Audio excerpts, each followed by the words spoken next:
Well, good afternoon, everybody. Good afternoon. Today is Sunday, February 14th, and this is Life Matters. Let's talk about it.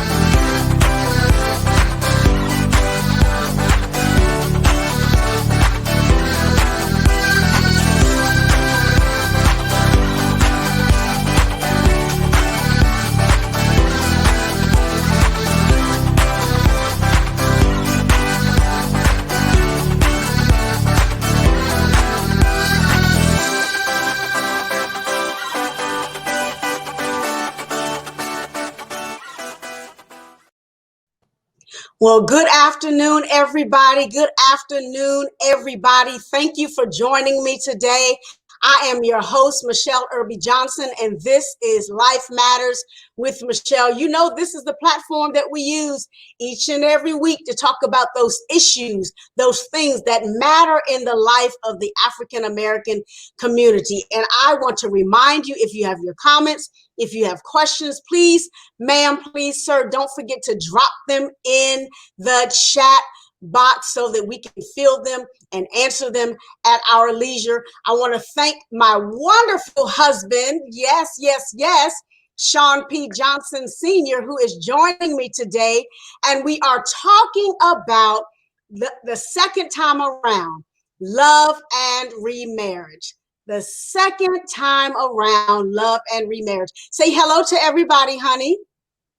Hello, everybody. How are you? Hi, baby. Thank you for inviting me to join you on today. I'm just grateful. I'm a little giddy and just grateful. So thank you. Oh my God. Okay, y'all know this is going to be something else because when we're together, we forget that the world is going on around us and we just cut up often. And so today, as we all know, it is Valentine's Day. This is Love Day, and it's the day that people celebrate love when in actuality, they should be celebrating love all year round. But they have set this day aside to celebrate love. And once again, my husband and I, we would like to talk about the second time around, love and remarriage. And rather than, reading his bio, I want to give you a little background on my husband and I. We have a very unique story, which ties into today's topic. We were married July 7th, 2007. Right, baby? Right. And, life happened, life got in the way, but ministry took over and it split us up. And we were divorced in 2010. Okay, let that Selah for a moment.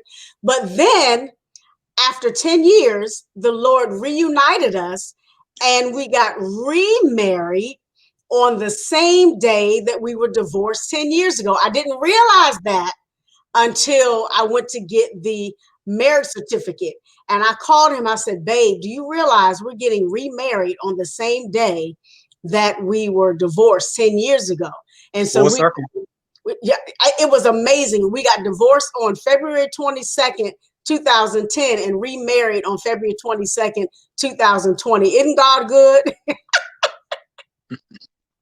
Amen. Amen. So again, our topic today is second time around, love and remarriage. And so today, honey, we're going to cover some of the things that we believe the Lord has helped us to deal with as we have remarried one another. We have agreed to be in love with one another again. And so let's talk about, we have some C's, you all, that we want to cover on today's show, some C topics. And so, honey, I want you to, no, actually, I'm supposed to start out, right? I'm starting out with the first C, which is commitment. And so when we were discussing this topic, commitment, we had to readdress, what commitment really was, because, even though we loved each other when we got married the first time, I think commitment was skewed.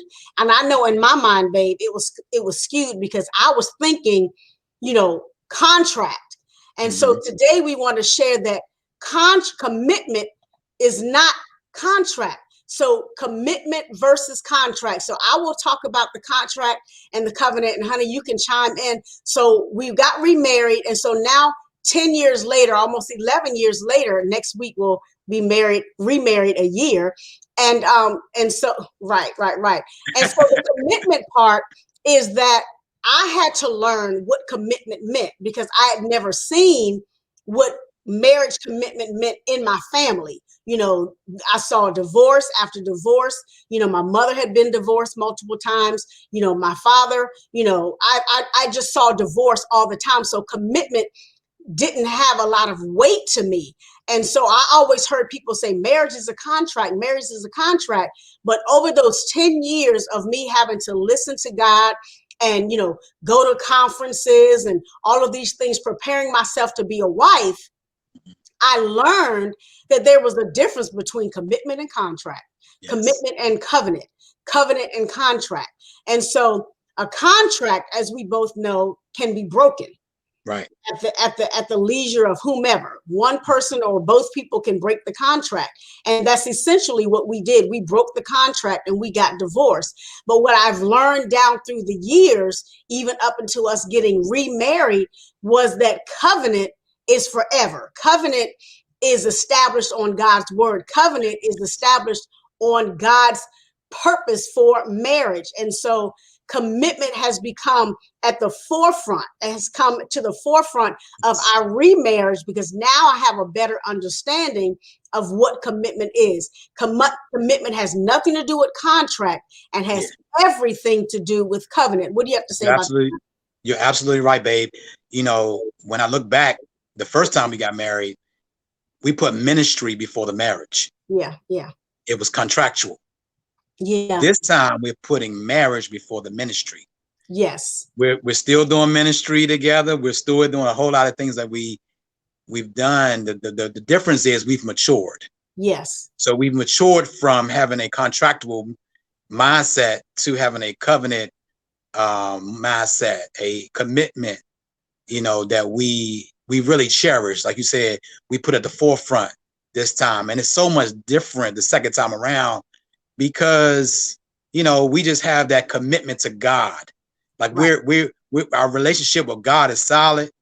And I'm not trying to make this a church thing, but our commitment to the Lord is so strong individually, which really helps our commitment as a married couple, because you have a lot of married couples who really don't have that commitment. Mm-mm. They just friends, BFS, living in the same house, roommates living in the same house. And so, thank God that, we've gone through the process. We could have did the same thing we did before. We got ministries. We're going to go hard. We're going to do this and that. But no, we learned from the first time. Now the second time around is so much better. So it's no more contract. It's about commitment. It's about covenant. Absolutely. Thank you, baby, for your insight, because it's important, because again, I had to learn that.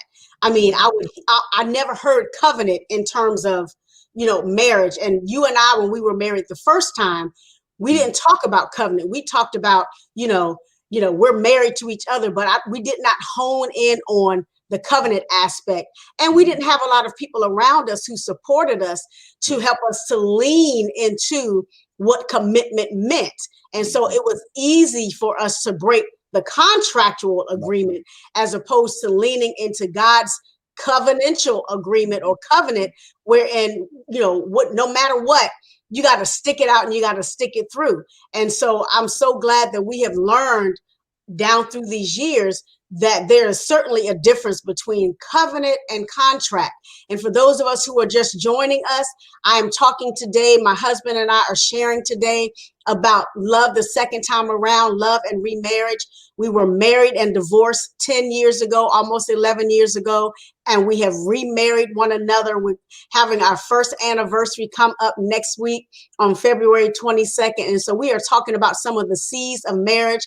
And so I just covered commitment, contract versus covenant. And so, honey, I'd like for you to talk about caring, knowing our love languages. Yeah. So we we got to know our spouse's love language. And two of my wife's love languages is number one, words of affirmation and physical touch. Words of affirmation and physical touch. You got to know your spouse's love language. She know my love languages, and I'm just sharing two with you, which is words of affirmation and physical touch. And so, what makes my wife, my partner, my love, secure in knowing her love languages is when I, speak positive words and not negative words. We can't always, be on the negative all the time. We got to speak positive words, words of affirmation in life, things that's going to make them feel secure, make them feel safe, make them feel loved.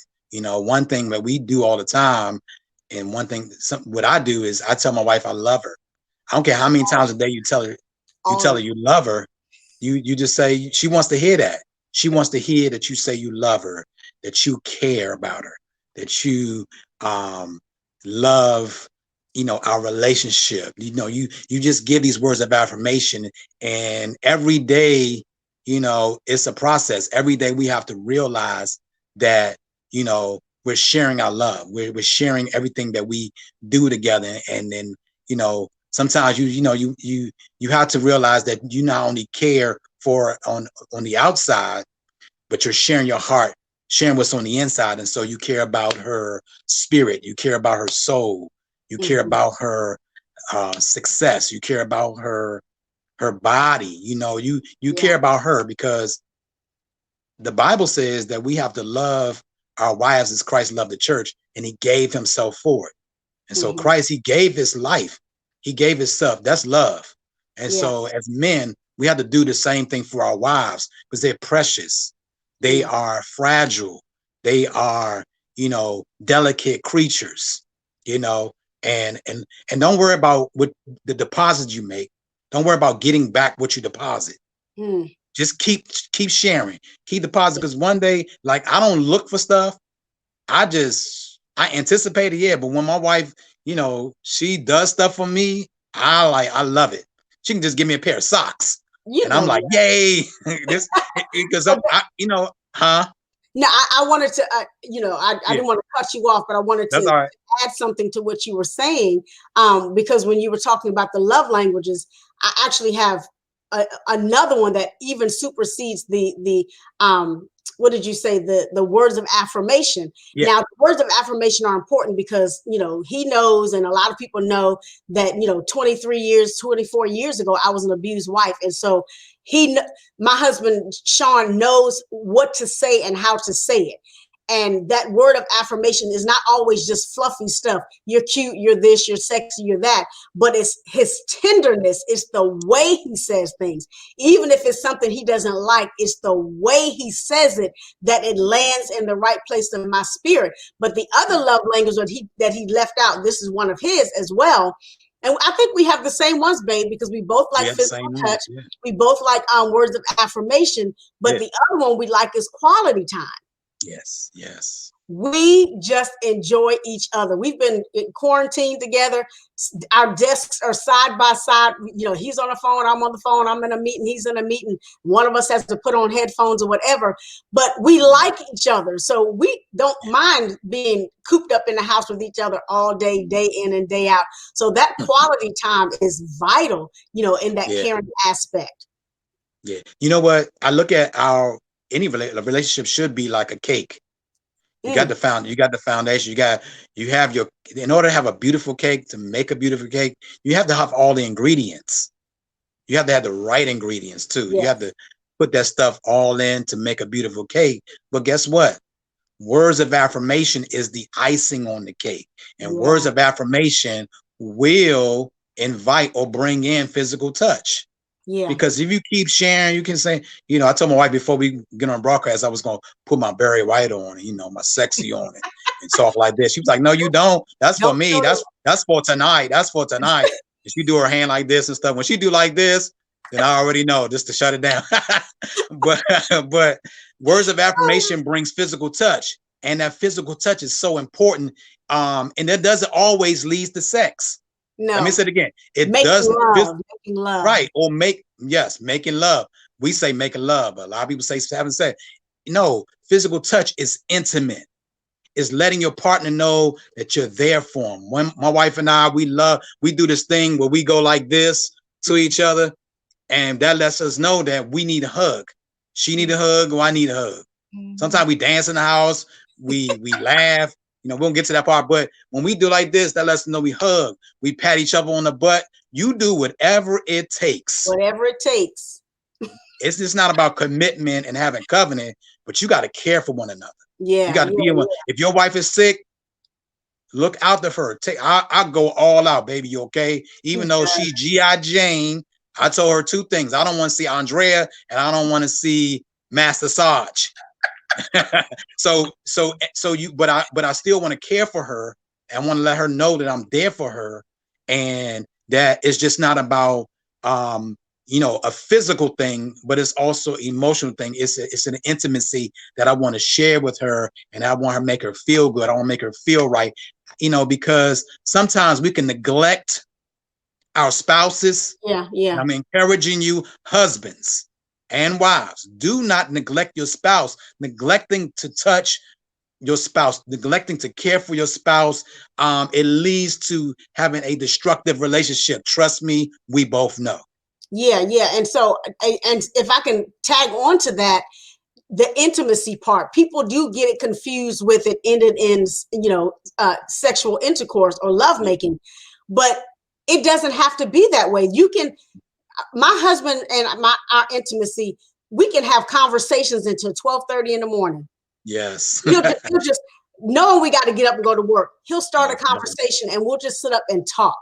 Or, we'll just holding hands. One thing I love to do is I always tell him, I want to hold your hand. And one thing I noticed that we do in our sleep is that we will roll over and hold each other's hand or touch our feet. But I don't want to get into all of that because we have several things to cover. But like my husband was saying, knowing our love languages. So again, for everybody who's just joining us, I'm talking with my husband, Shaun Johnson, and we're talking about second time around love and remarriage, because we were divorced 10 years ago and we got remarried last year.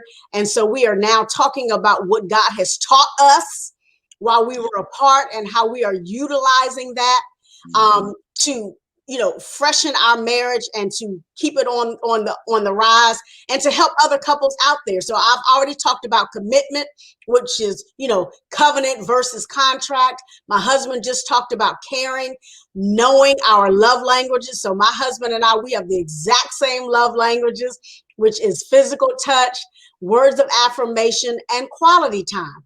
The next thing we want to talk about is confidants. We are one another's confidant. So, ladies and gentlemen, hubbies and wives, your spouse is your confidant. Yeah. You do not go to your good girlfriend, your BFF, your coworker, somebody that you may be mad at in your, someone that you may be close to in your family, because here's what happens. When you go outside of your house and you share what is happening in your house, when you and your spouse fix it, the people on the outside are still holding on to what you told them. Let's drop the mic right there. Come on now. So say, for instance, if I was complaining about my husband 10, 12 years ago when we first got married, and I said, oh, Shaun is getting on my nerves, or Shaun this and Shaun that, and then Shaun and I come back together and we apologize and we make up and we love one another, Jimmy down the street or Sarah on the job is going to be like, are you talking to him? I thought y'all were mad at each other. Like we're supposed to be mad forever. Yeah, and so it's vitally important that you keep your stuff in the house. You have got to be one another's confidants. And this is something I told my husband when we were coming back together before we got married. We were talking to one another. And I said, if you're mad at me, tell me you're mad at me. If you're upset, tell me you're upset. If I'm not giving you what you need, tell me I'm not giving you what you need. We cannot go outside of the boundaries of our home, out of the sanctity of our marriage, and share, I don't want to call it dirt, but we can't go and air our laundry in front of other people. You have to keep what's going on in your house, unless you're going to counseling. And that's the place where you spill it and you're able to, comb through it and get to the bottom of it, the root of it, and then unearth some things. But when you are having issues in your marriage, and I learned this, you cannot go outside of your relationship and tell other people what's wrong with your relationship, because they're going to either do one thing, or several things. They're either going to help pull you away from it, like, you don't need to be in that relationship. If I was you, they be telling you wrong advice. They'll try and woo you away, particularly if it's somebody of the opposite sex. And let me drop that right here. You should not be confiding in someone of the opposite sex. You should not be confiding in someone of the opposite sex, because the enemy would want nothing more than to have that little crack and create an emotional tie with somebody who is not your spouse. Ma'am, sir, do not do it. Baby, what you got to say about that? Yeah, we on the same page. I was going to say the exact same thing you said. You got to keep it in the house. You can't invite, especially people who are single. You got to find couples. And then one thing we've been praying for, and God has sent us some couples like the Kennys. What's up, Avery and Iris Kenny, the Kennys, the Humphreys, some couples, the Tillettes, one thing that when we do virtual date night once every 3 months. And this virtual date night, a lot of couples called out because they was busy. We understand. But we had a couple who were friends, and the pastor who married us, they came in. We was really surprised, but we had such a great time. Yes. But one thing he always say, look, do not mess up my numbers. He said, I don't care where you go. You can go to Africa.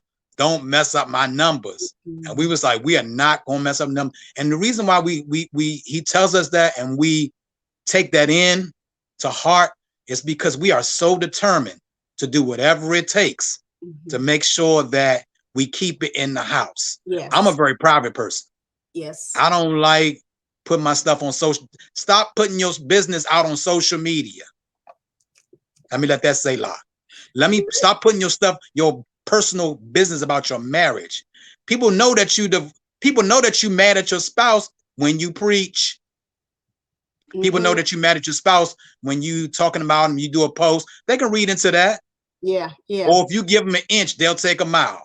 You give the enemy an inch, he'll take a mile. Stop posting your personal business on social media. Stop calling your parents. I'm saying this because from experience. Stop calling your parents, your mother and your father, telling them about your marriage, about your business. They don't need to know, and I don't want to know about their situation. Now, if somebody come against my family or come against my spouse, then that's another issue. That's another problem. Yeah. But you got to keep it in the house. You got to keep, say some for your house. You can't tell everybody everything. And it's really not even about saving something for your house.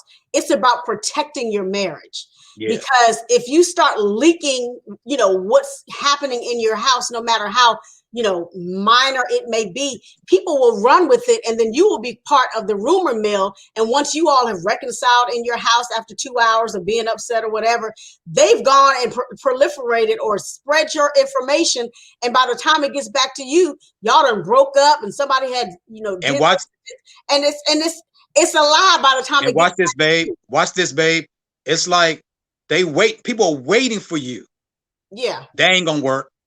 Yeah. They're waiting for you. That's why you have to be so determined, because you can't let the enemy get a football. You can't let things happen. You can't let people get who are toxic to get close to your relationship, because you'll find yourself, going through all kinds of issues, and they waiting around trying to get back with you or get with you, and you don't want them.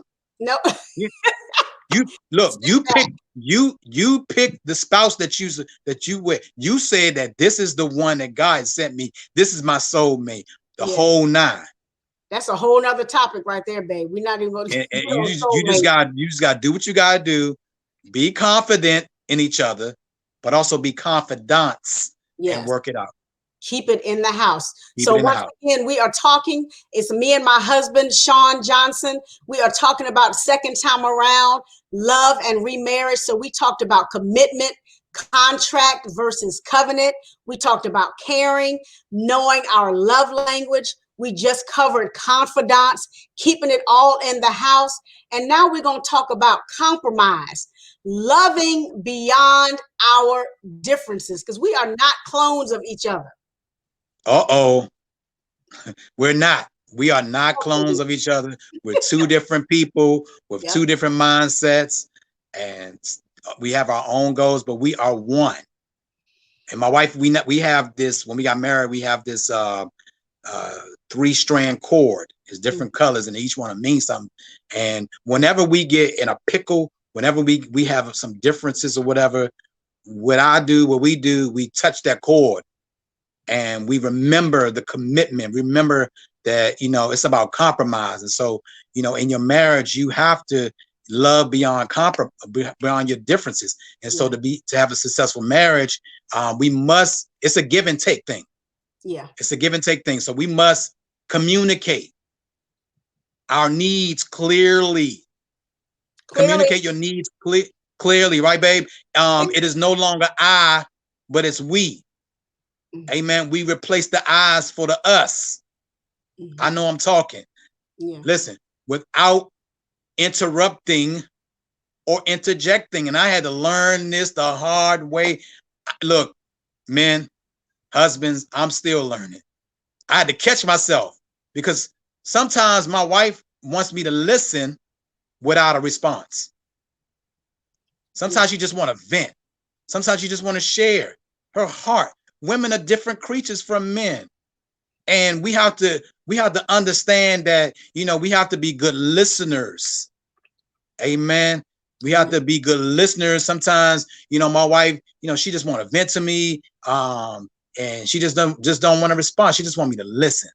At our wedding, I remember the pastor said one thing to us, and that stuck to us like glue.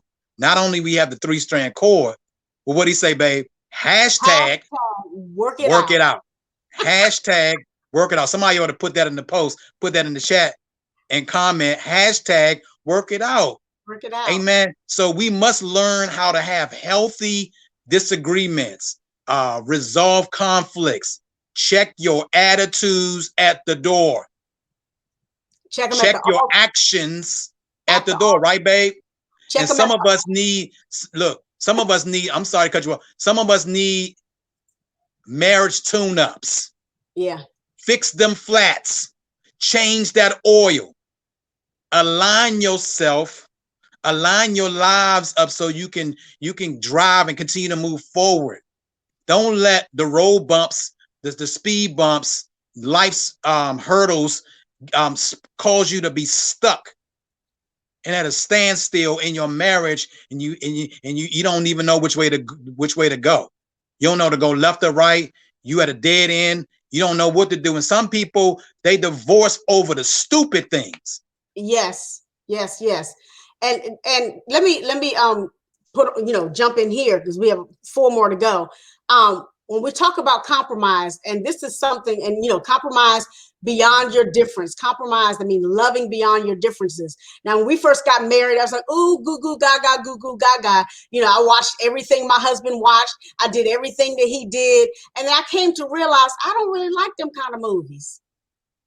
Or I don't really like those kind of shows, and so rather than getting upset, because again, we're talking about learning. This is love and remarriage. We have remarried one another, and these are the things that God has taught us while we were apart and how we're bringing them into our remarriage.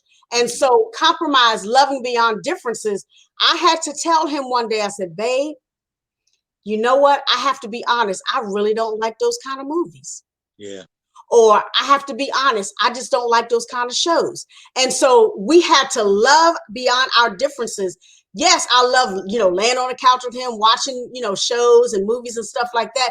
Because my husband's a movie buff. He can watch movies every day, all day, whereas I'm not. I'm and this is not to say he's lazy, but I'm a thriver and I'm a driver. And so I'm constantly working towards something. And the way I decompress is I watch HGTV or I watch a crime show. That's me.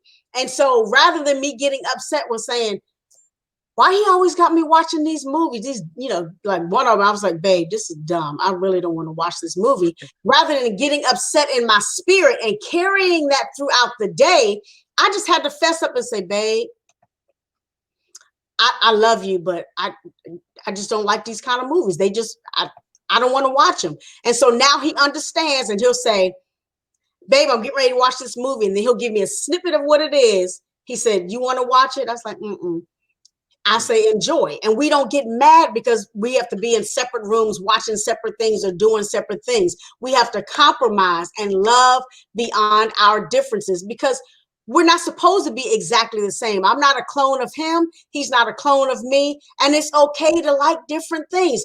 A friend of mine used to say a long time ago, don't lose the me in the we. You still have individuality, but you still, when you need to come together, you come together.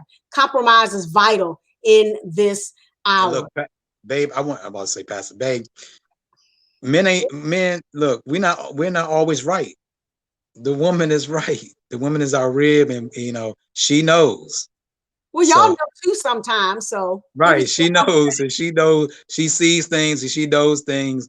But we have to compromise when we have a fair and make sound decisions. Yeah, absolutely, absolutely. So we covered commitment, contract versus covenant, caring, knowing our love languages, confidants, keeping it in the house, compromise, loving beyond our differences. And now we're going to talk about communication. Communication. Yeah. Communication. We touched on it a little bit earlier about being able to talk it out.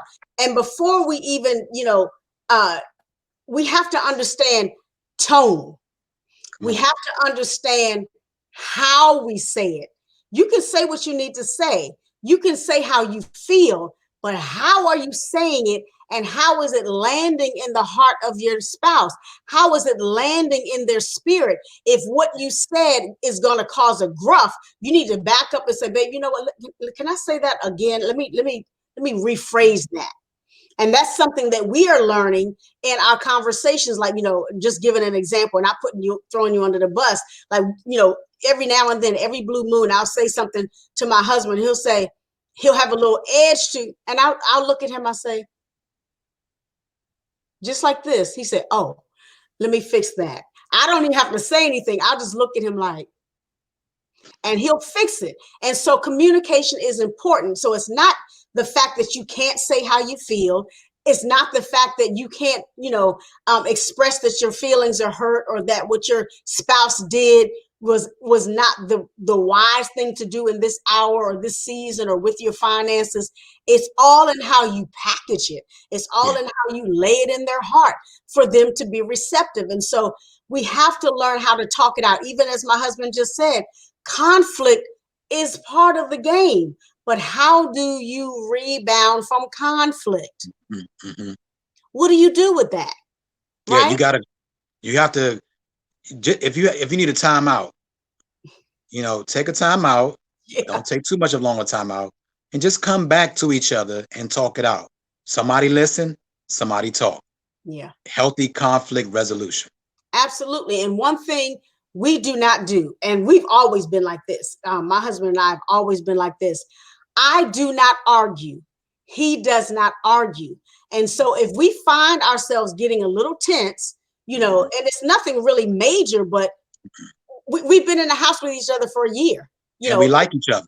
We like each other, but every now and then you want your own space. Yeah. But sometimes you don't have any place to escape to, so you get a little gruffy. And so rather than, we don't argue, but I'll say, babe, I need to share my heart.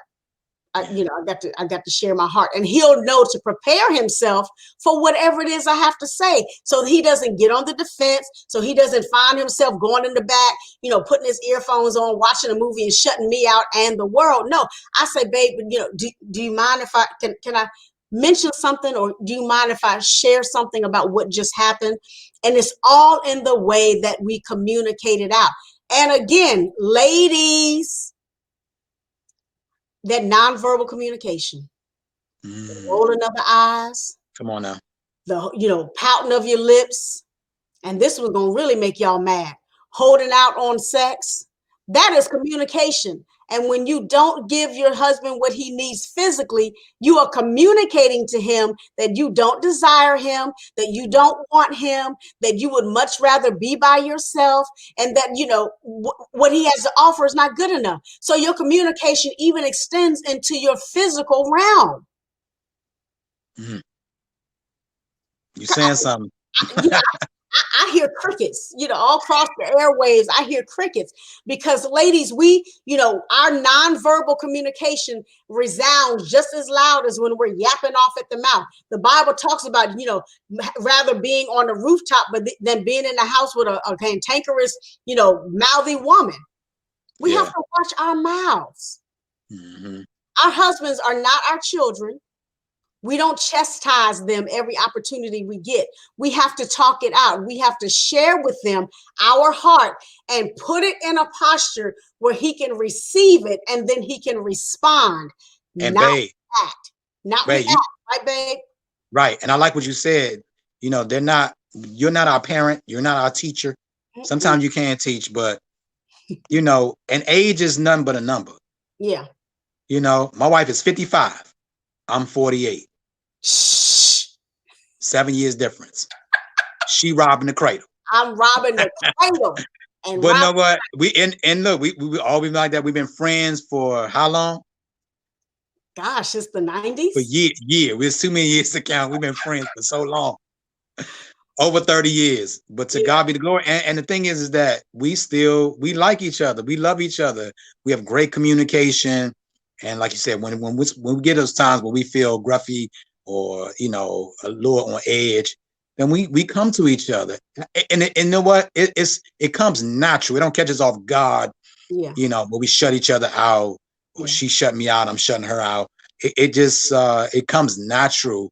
And I thank God. I go back to say it's nothing but maturity. Mature. When you get up in age, look, some things you just don't tolerate. You just like, you know what? Let me listen to her.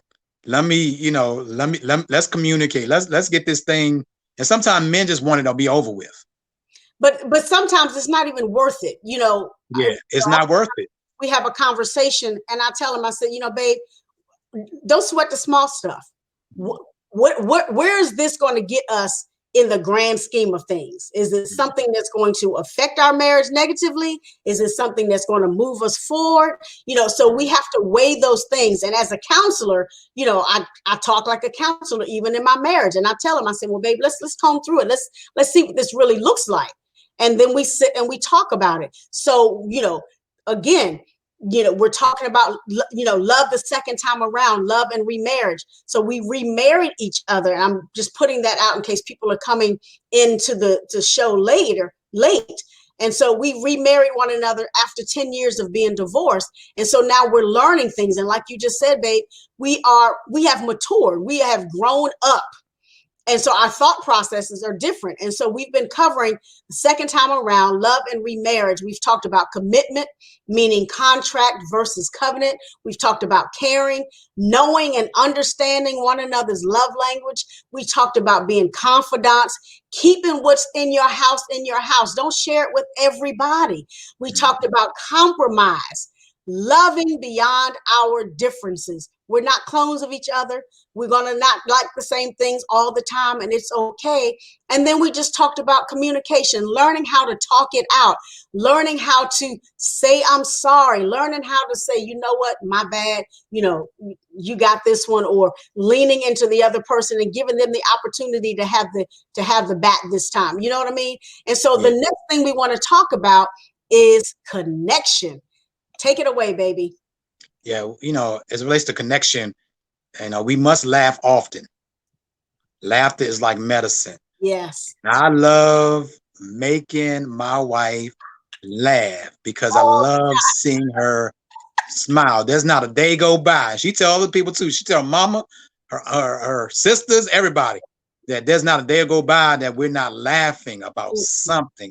And so she always says, I'm happy. You make me happier. And that's a good feeling because it's good to, have a spouse that can make you laugh. I think about the Kennys, and Bishop is a nut. He's my brother. He's a nut. He makes people laugh. He makes his wife. I know he makes his wife laugh. And sometimes we get on their nerves, but we know how to we know how to make them laugh. And so I love that I can be myself with my mate. I can be myself with my mate. She does not judge me.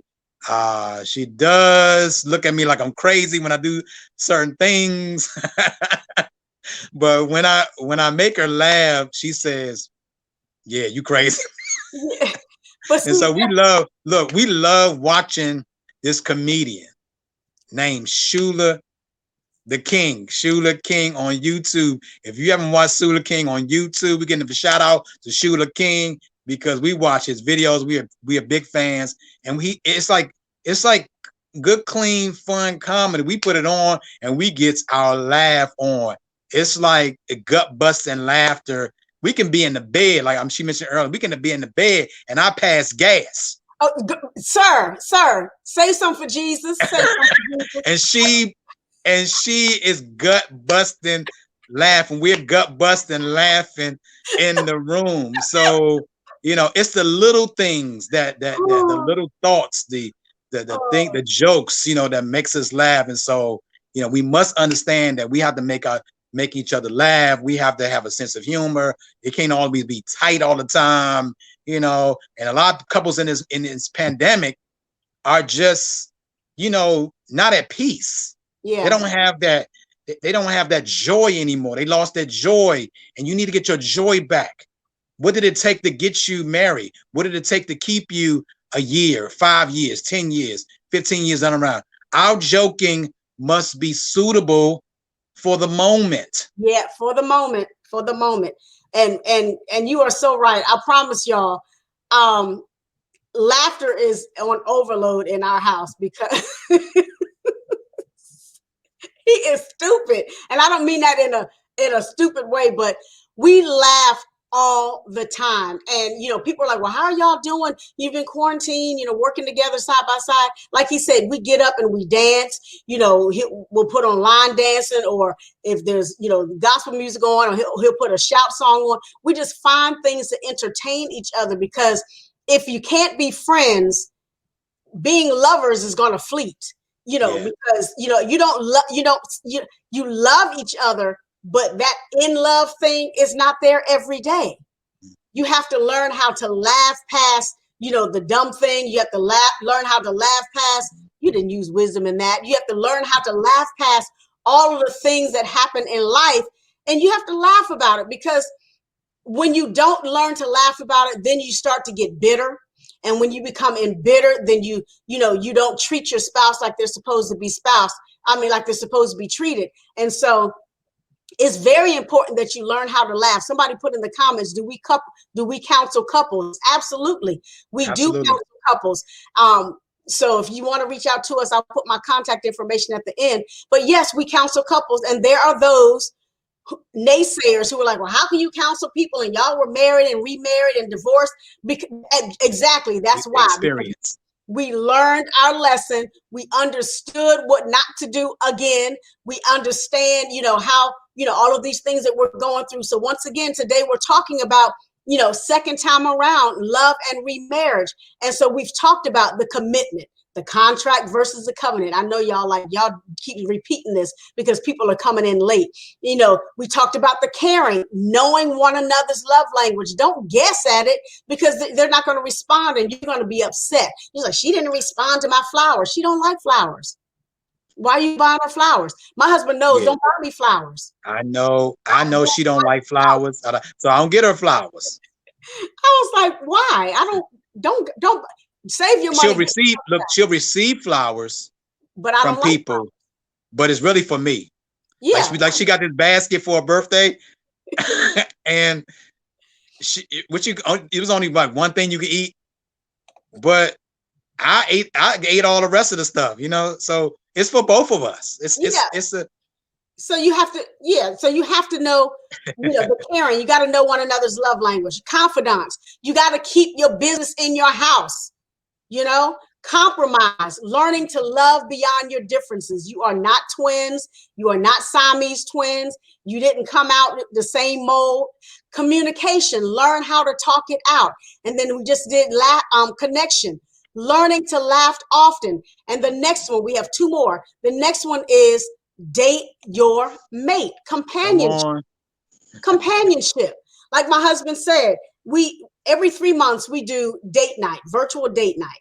And it's dinner, dancing, and dialogue. And so you create your own atmosphere. You set your table, or you have something come in from Grubhub. You eat your dinner. You have 30 minutes. Then we have dancing. We dance with each other. Then we do line dance and whatever the case may be. And then we have dialogue with the couples at the end. So you have to learn how to date. So even when in between our date time that we have with everybody else, we date each other. Even if we sit home on the couch and we read a book together, and we discuss the book on marriage, or Yes. we have this bowl that has it's like 100 and some questions in it that I got off the internet, and we just pick through the bowl and answer the questions, and we have a conversation about it. Or we just go out, like my husband. Let me tell you, this man can plan, for an ant. He he knows how to plan a date. I don't care how simplistic it is. He is the master at planning dates for us. And it's not that I don't know how to plan dates. He always beats me to it. But every now and then I'll sneak one in. We'll go to the park, or we'll go to a museum, or we'll just take a ride in the car and pick up something to eat, come home and, sit on the couch or make a picnic in the living room or sit on the balcony. And you have to know how to date your mate. Understand what the importance of connection, constant connection, because one moment you don't pay them attention is the moment somebody else will. What do you say, babe? I just want to say hymns is not going to get you to heaven in the bedroom. You need some Luther. You need some big Luther, not little Luther. You need some Teddy P. It's a real, babe. It's real. My wife and I have a love making playlist. Look, you got to keep the fire burning. You got to keep it burning. We're not on that subject yet. We on companionship. So I need you to pay attention. I like the build up. Like she said, I can plan. I like the build up. I plan it out, and it don't necessarily have to end in making love. Right. We could just be sitting. Sometimes we talk so long at night, we forget about it and be like, okay, maybe tomorrow, maybe next, a couple of days later. But when you have that companionship and you're dating your mate, you just have to know how to do some things that's going to please. You want to please your mate. You don't want to displease your mate. You want to please your mate, and bringing them. You want to bring your mate up. And like I said earlier, you got to make deposits. Men, we got to make some deposits. Yeah. I know we in the pandemic, and you ain't gone to McDonald's in a while to get to let her get cheese on it. But you in the house, get creative. Get creative. My wife said, "What are you doing? What are you doing? What are you doing?" He's always doing something. I was like, don't look at my computer. I'm doing something. I'm working on a project. I couldn't tell her what it is, but it's for Valentine's. It's for us. It's for her. But I was working on a project because ice storm, pandemic. The conditions outside ain't good. So I'm like, okay, I need to get creative. I'll go all out. But my wife and I, we love to keep it simple. Yeah. And it's good to be spontaneous. In your companionship and when you're dating your mate. You don't have to be extravagant. Do something simple. Yeah, absolutely. And like I said, he is the master at planning. And whether it's simple or it's extravagant, he knows how to woo me. And we're almost at the end. He knows how to woo me. He knows how to make me smile. He knows how to make me cry in a good way. He knows how to make me feel safe. He always gives me a soft place to land. And it's amazing because You think you want something, or you think you need somebody in particular, whatever. But when you honestly know your spouse's love language or your partner's love language, dating one another, being able to date one another and have that companionship, it comes with such ease.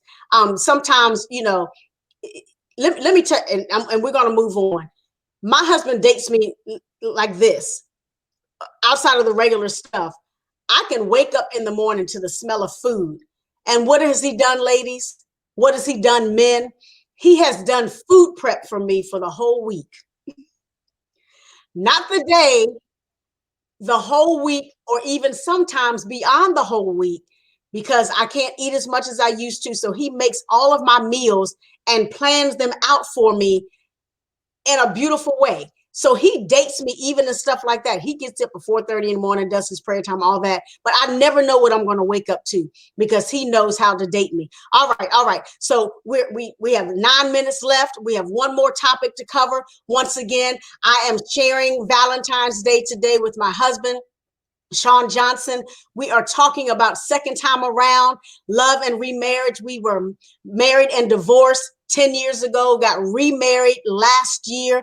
And so we're just sharing with you all some of the things that we have learned along the way that we are implementing in our marriage the second time around.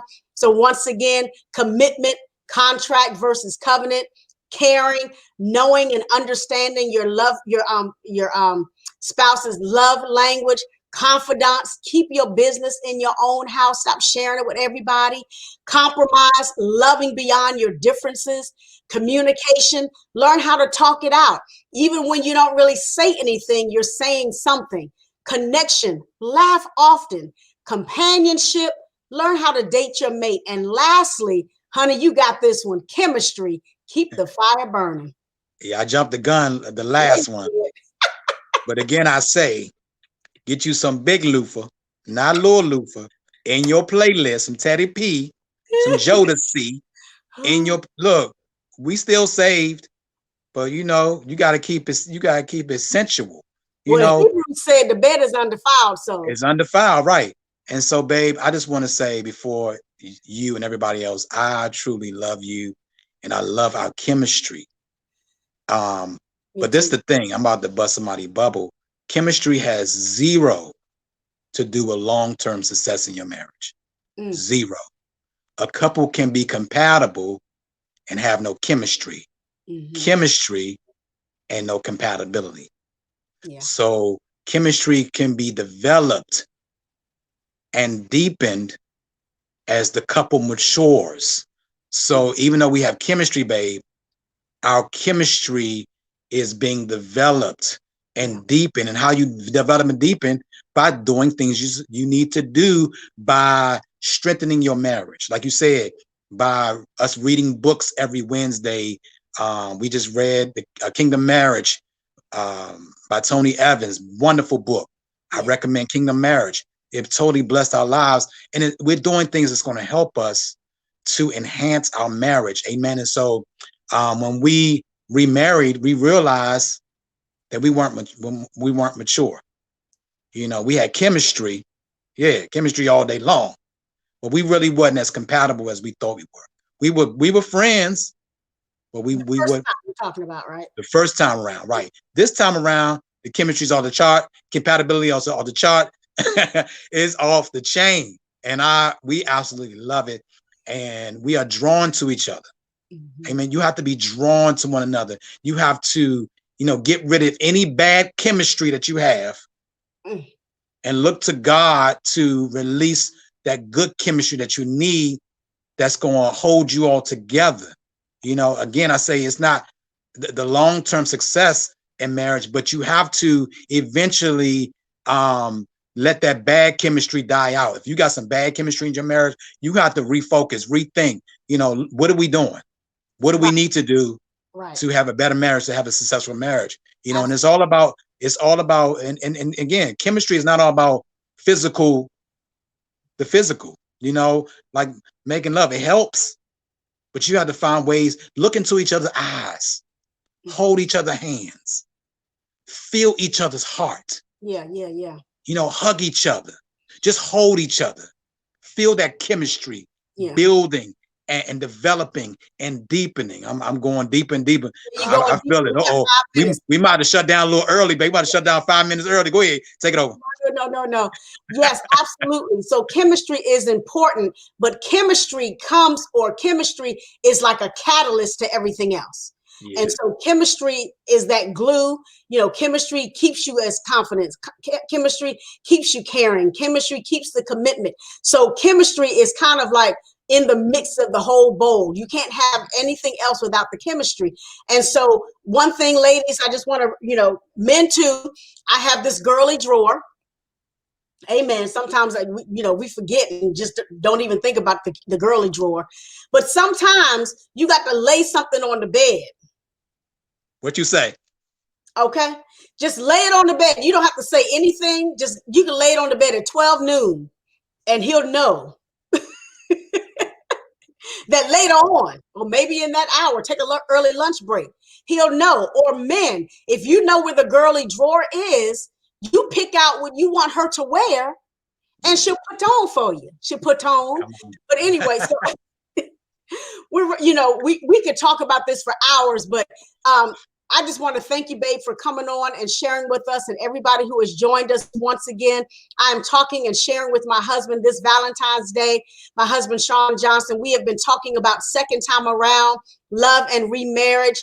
Again, our testimony is that we were married in 2007. We were divorced by 2010, and we got remarried on the same day we were divorced last year. And so February 22nd is etched in our hearts, etched in our spirits, because, we were divorced, February 22nd, 2010, and remarried February 22nd, 2020, unbeknownst to us until we looked at the paperwork.